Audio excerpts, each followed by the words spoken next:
Assalamualaikum warahmatullahi wabarakatuh. Alhamdulillahirabbil alamin. Assalatu wassalamu ala asrofil anbiya'i wal mursalin wa ala alihi wa sahbihi rasulillahi ajmain. Puji syukur kita ucapkan kepada Allah yang Maha Kuasa yang telah memberikan rahmatnya kepada kita semua. Dan juga salawat dan salam kita ucapkan kepada Nabi besar Muhammad Sallallahu Alaihi Wasallam. Dan kita ucapkan juga terima kasih kepada dosen pembimbing yaitu Ibu Resti Fevria. Baiklah, tanpa memperpanjang presentasi akan kita mulai dengan judul struktur dan organisasi tubuh hewan vertebrata dengan kelompok 7 yang beranggotakan Ayu Wulandari, Muhammad Miftahul Al-Farisi, dan Yasfiah Saudri Ahsan. Baiklah, kita masuk ke topik pembicaraan. Kita masuk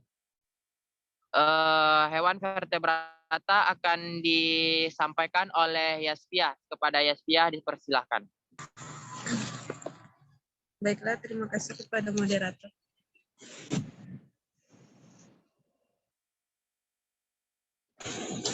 Hewan vertebrata adalah sekelompok hewan yang memiliki tulang belakang pada tubuhnya. Fungsi tulang belakang tersebut untuk menopang tubuh hewan, melindungi sumsum tulang belakang, serta menghubungkan pada syaraf. Ciri-ciri tubuh hewan bertulang belakang yaitu mempunyai tulang yang terentang dari belakang kepala sampai bagian ekor, mempunyai otak yang diliputi oleh tulang-tulang tengkorak,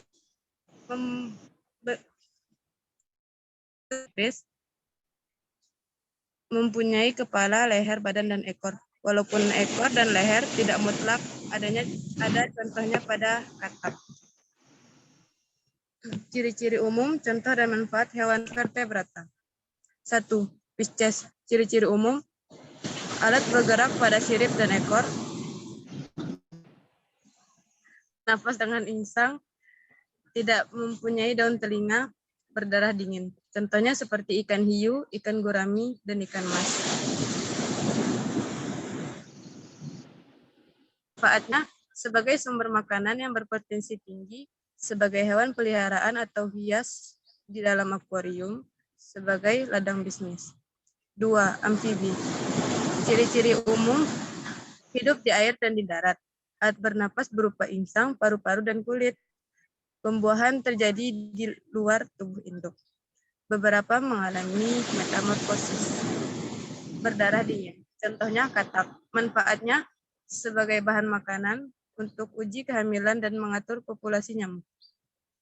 Yang ketiga, reptil. Ciri-ciri umum,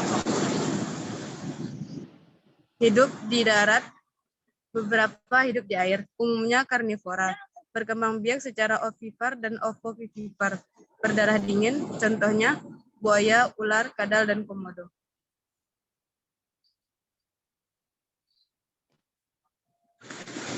Manfaatnya, kulitnya bisa dibuat sepatu, tas, dan lain-lain. Empedu dan bisa ular sebagai obat-obatan. Baiklah, sekian dari saya. Saya kembalikan kepada moderator.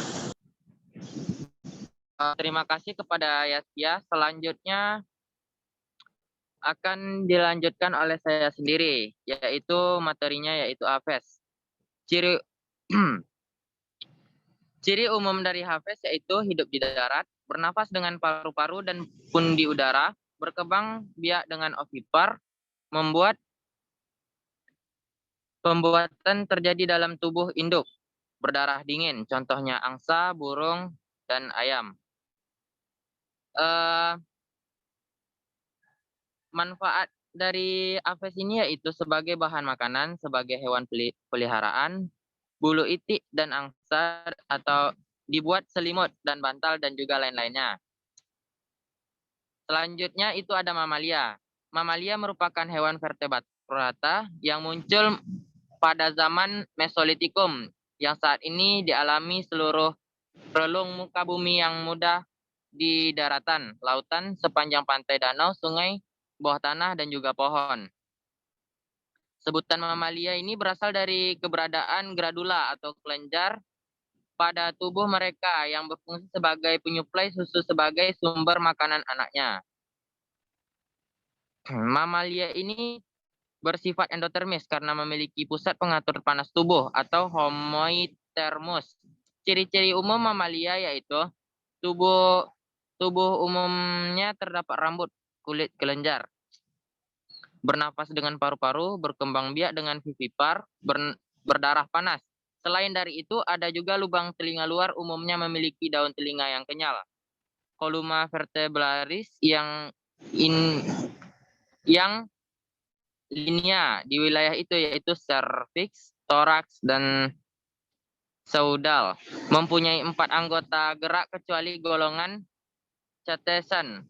Jantung ada 4 ruang, respirasi hanya dengan paru-paru, terdapat 12 pasang saraf kranalis, suhu tubuh endodermis, jantan dengan organ kopulasi atau penis, fertilasi internal.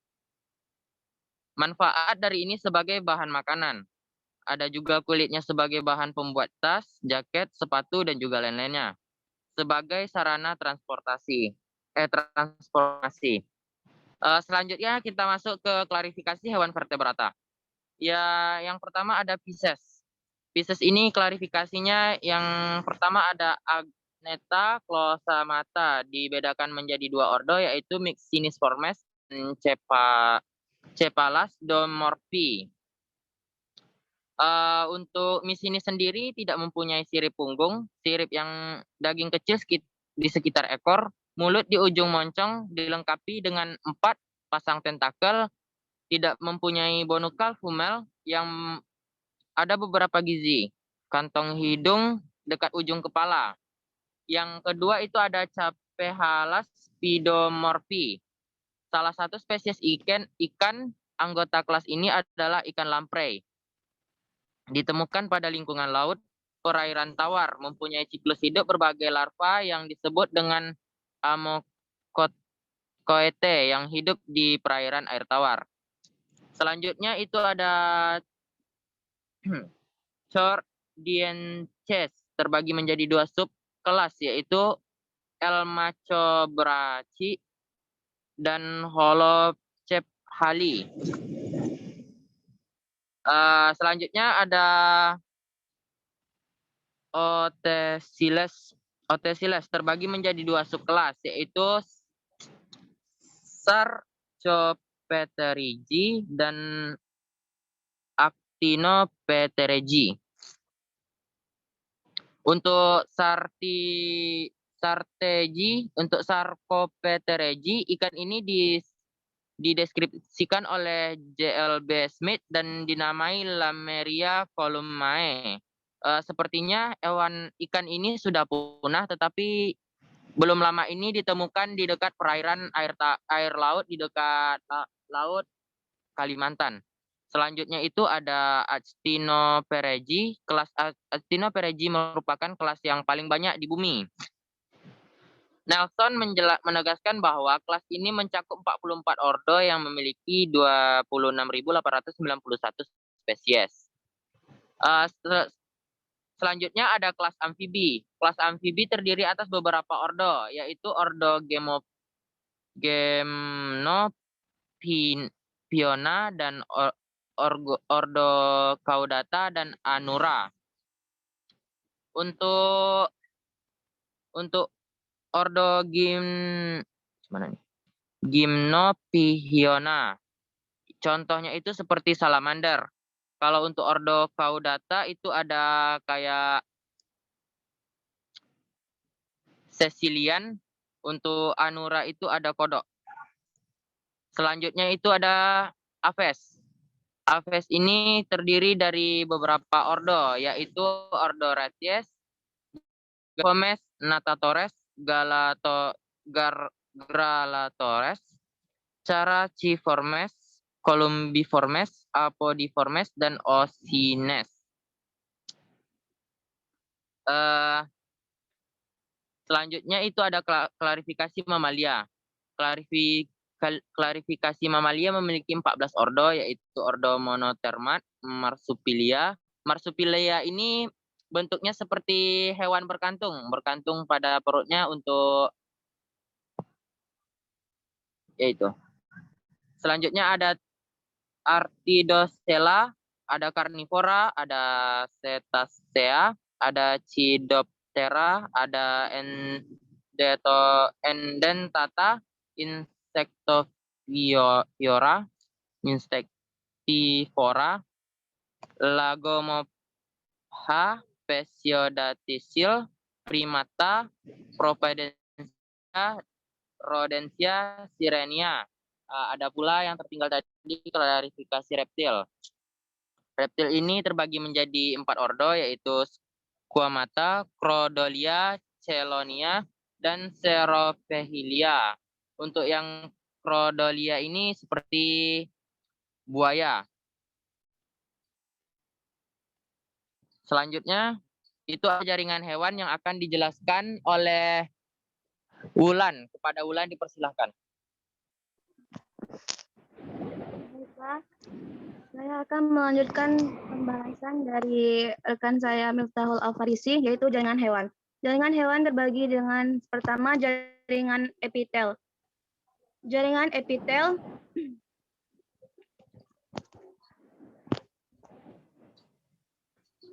Jaringan epitel merupakan jaringan yang melapisi permukaan tubuh, baik permukaan dalam maupun bagian luar. Yang jaringan epitel dibagi 3, yaitu epitelum, endotelum, dan mesotelum. Ciri-ciri jaringan epitel yaitu dapat ditemukan di seluruh tubuh, berbentuk pipih, batang, dan kubus. Bentuk sel penyusunnya bervariasi bergantung pada fungsi dan letaknya. Tidak terdapat material di antara sel-sel penyusunnya. Sebagai penutup dan kelenjar, tersusun sel dan molekul ekstraseluler yang berbentuk matriks yang berguna untuk mengikat jaringan dengan bagian bawahnya. Memiliki sebuah permukaan yang tidak berhubungan dengan jaringan lain, sedangkan pada permukaan lainnya berhubungan dengan membran bawahnya. Beberapa jenis epitel menunjukkan spesialisasi, yaitu berupa tonjolan jaringan untuk memperluas permukaan, memindahkan partikel asing, atau untuk pergerakan. Epitel berfungsi sebagai pelindung untuk bagian permukaan luar dan dalam organ. Yang kedua adalah jaringan ikat. Jaringan ikat merupakan jaringan yang paling banyak terdapat di dalam tubuh hewan dan manusia. Secara umum, berbagai macam jaringan ikat tersusun atas 2 bagian, yaitu matriks atau bahan dasar adalah komponen interseluler pada jaringan ikat dan serabut atau serat-serat. Matriks merupakan materi dasar tempat sesuatu melekat. Bahan dasar penyusun matriks adalah mukopolisakarida, sulfat, dan asam hyaluronat. Struktur dan fungsi jaringan ikat, yaitu pertama jaringan ikat longgar, di mana ciri-cirinya selesainya jarang dan sebagian jaringannya tersusun atas matriks yang mengandung serabut kolagen dan serabut elastis. Fungsinya untuk membentuk organ dalam, misalnya kelenjar limfa, hati, dan sumsum tulang. Yang kedua, fungsinya untuk menyokong, mengelilingi, dan menghubungkan elemen dari seluruh jaringan lain. Misalnya menyelubungi serat otot, melekatkan jaringan di bawah kulit. Yaitu 2 jaringan ikat padat, di mana susunan serat-seratnya yang padat dan hanya memiliki sedikit bahan dasar dan sedikit sel jaringan ikat. Fungsinya untuk menghubungkan berbagai organ tubuh seperti otot dengan tulang-tulang, tulang dengan tulang, juga memberikan perlindungan terhadap organ tubuh. Yang ketiga, jaringan lemak, yaitu tersusun dari sel-sel lemak yang tidak membentuk serat-serat interseluler atau matriks. Jaringan lemak berasal dari sel-sel mesenkim. Fungsinya sebagai cadangan energi dan makanan, penjaga kestabilan tubuh, dan bantalan untuk melindungi organ-organ secara mekanis dari benturan. Yang keempat, tulang rawan relatif, di mana matriksnya berwarna keruh kekuning-kuningan dengan serabut kolagen yang berbentuk seperti jala. Fungsinya untuk memberikan daya lentur dan menyokong jaringan. Yang kelima, jaringan tulang. Jaringan tulang yaitu matriksnya terdiri dari zat perekat kolagen dan endapan garam-garam mineral, terutama garam kalsium, yang memperkeras matriks sehingga tulang lebih keras daripada tulang rawan. Fungsinya untuk melindungi alat-alat tubuh seperti organ-organ dalam sebagai penyokong tubuh, alat gerak, dan tempat melekatnya otot kerangka. Yang keenam, jaringan darah. Jaringan darah yaitu jaringan katerspesialisasi yang dibentuk dari sel-sel bebas dan suatu matriks cair, yaitu plasma. Dia berperan mengangkut sari-sari makanan, hormon, bodi, dan lain-lain. Baiklah, yang ketiga yaitu jaringan otot. Jaringan otot terdiri atas sel-sel panjang yang disebut serabut otot yang mampu berkontraksi ketika dirangsang oleh impuls saraf.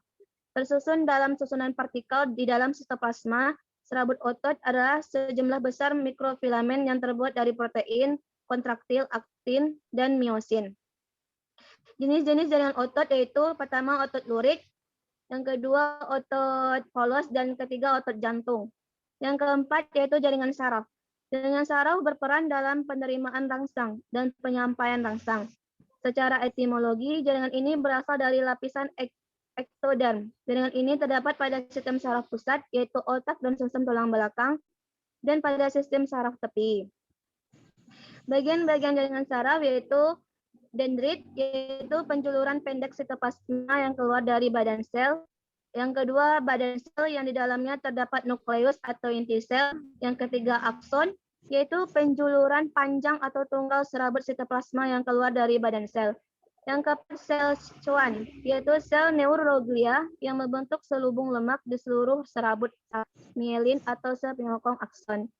Yang kelima, selubung myelin, yaitu lapisan fosfolipid yang mengelilingi akson pada banyak neuron. Yang keenam, nodus Ranvier, yaitu bagian dari akson yang tidak terbungkus myelin. Fungsi jaringan saraf yaitu terbagi neuron sensorik dan neuron motorik, di mana neuron sensorik ada neuron yang menghantar impuls atau rangsang dari organ penerima rangsang atau reseptor ke sistem saraf pusat, yaitu otak atau sistem tulang belakang. Adalah neuron yang mengirim impuls atau rangsangan dari sistem saraf pusat ke otot atau kelenjar yang hasil tanggapan tubuh tangan. Baiklah, saya akan kembalikan kepada moderator. Terima kasih, Kak.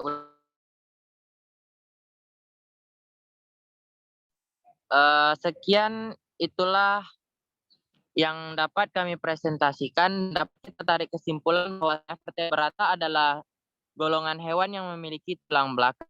Kelas hewan bertulang belakang ini terdiri atas beberapa kelas, yaitu ada kelas seperti ikan, kelas amfibi seperti kadal, buaya, ataupun ular. Ada juga kelas apes, yaitu burung, dan kelas mamalia. Kelas mamalia ini khusus untuk hewan yang menyusui. Ada juga struktur jaringan hewan. Struktur jaringan hewan ini ada epitel, jaringan otot, jaringan saraf, jaringan darah, dan banyak lainnya juga. Sekian dari presentasi kami. Mohon maaf atas kesalahannya. Sekian saya ucapkan. Assalamualaikum warahmatullahi wabarakatuh.